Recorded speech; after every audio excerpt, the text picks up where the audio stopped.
Right now on Upfront. Celebrating America 250. Festivities happening across the state and country this holiday weekend with a big Wisconsin influence. This Sunday, first going back in time. I think partly the little white schoolhouse. To Ripon, Wisconsin, the official birthplace of the Republican Party, and the new developments just this past week with the little white schoolhouse and its national landmark status. Then Wisconsin's America 250 influence, the chair of Wisconsin's committee with us, plus the new polling on what Americans think this holiday weekend. Charles Franklin is here with the numbers. And dancing across the country. With unity and with perseverance and collaboration, you can do anything. The Dancing Grannies in Philly and D.C. to celebrate America 250 this weekend. But first, they talk with us. This is Upfront with Jaron Jordan and political director Matt Smith.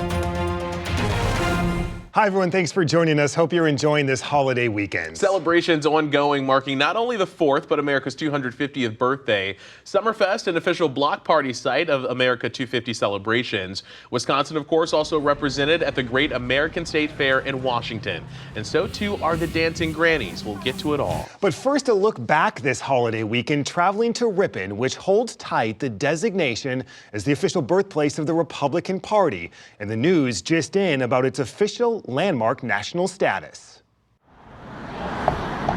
873 miles from our nation's capital, in the heart of Wisconsin, population 7,800, the little town of Ripon and its little white one-room schoolhouse. This is original. Recognized as the birthplace of the Republican Party. Amos Loper was the farmer and the one who has his descendants who still live here. The year 1854. The Kansas-Nebraska Act passed, allowing settlers to decide whether to legalize slavery in the two new territories.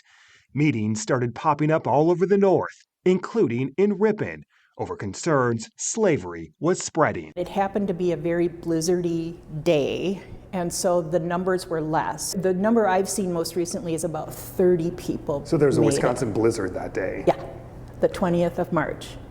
1854. The Wisconsin meeting brought together Whigs, Democrats, and Free Soilers, farmers, lawyers, and merchants who emerged as Republicans opposed to slavery. Why do you think that has held in history and time, that specific meeting?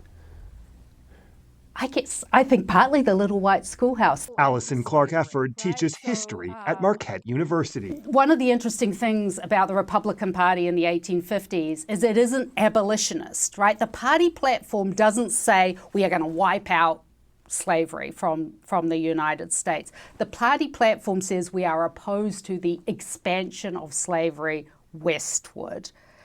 But there were radicals, there were radical Republicans in the party, people who said, no, slavery is evil, it needs to end right now.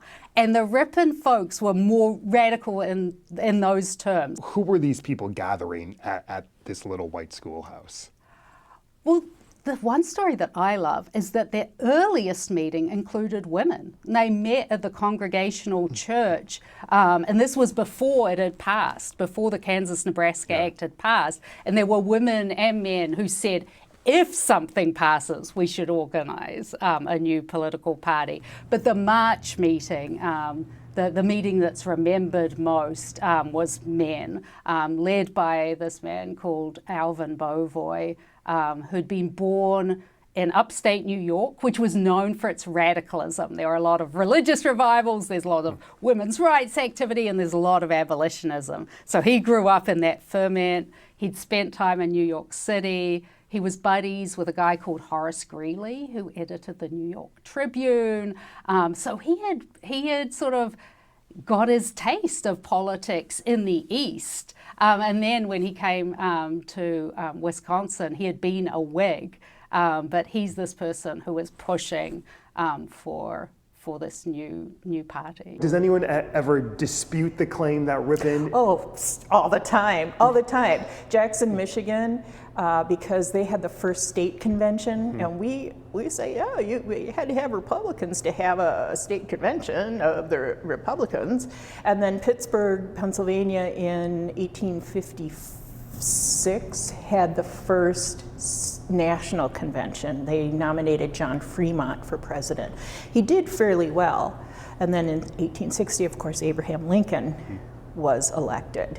So we do have, there's a few places like in Iowa or New Hampshire that also claim to be the birthplace. And why we are recognized as the birthplace, as I was telling you earlier, we have primary resource material. We have the ads or the notices in the paper. We have the building.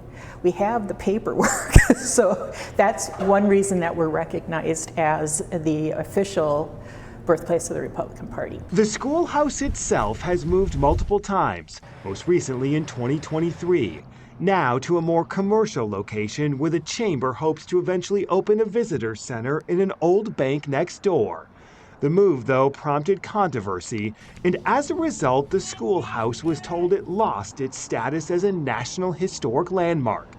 Republican Congressman Glenn Grothman and Wisconsin's Republican delegation writing to the National Register of Historic Places in May, saying the school's relocation was necessary, writing the new location provides a more sustainable setting, improves visitor access, and allows for expanded educational use.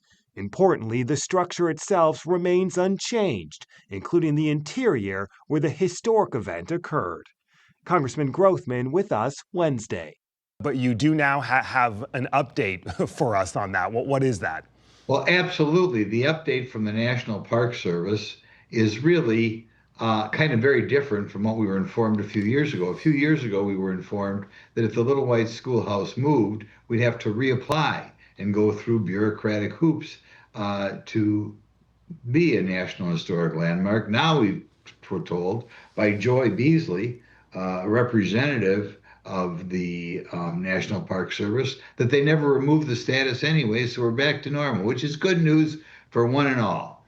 So now we have the Little White Schoolhouse on Highway 23, right on the main drag in the heart of Ripon, Wisconsin. It'd be a great place to visit over the 4th of July weekend. I happened to be there last Sunday, and I'll tell you, it's a real treat. And you just received this letter from the Interior Department just in the past few days, correct? Correct. They had been waiting a while, but now we got it. We're ready to go. We're the National Historic Landmark like we have been for the last, 40 years, 50 years. So it'd be a great time to come and visit. And like I said, it's always staffed with somebody who's knowledgeable about the history. Why is that important to maintain this national landmark status for this site, for the schoolhouse? Well, I think it will get a little bit more publicity from the National Park Service, and it just raises its level of importance, right? It's just the federal government is acknowledging the importance of this building. This process on the national status, it kind of went on for a couple years. Do you have any indication where the confusion was from the federal government or local officials? No, all I can say is we're glad where they wound up. You're right. The letters we got from the National Park Service several years ago are kind of contradictory to the letter we got this week. But we wound up where we wanted to be, so we're not going to shake the bureaucracy anymore. All right, Congressman Grothman, with those new developments, the Democratic Party, meantime, does not trace its roots to a specific landmark or date like Republicans do. Historians point to the 1830s and the era of Andrew Jackson. All right, coming up, America 250 celebrations happening across the state and the country this weekend. The chair of Wisconsin's committee is joining us, plus the new polling is next.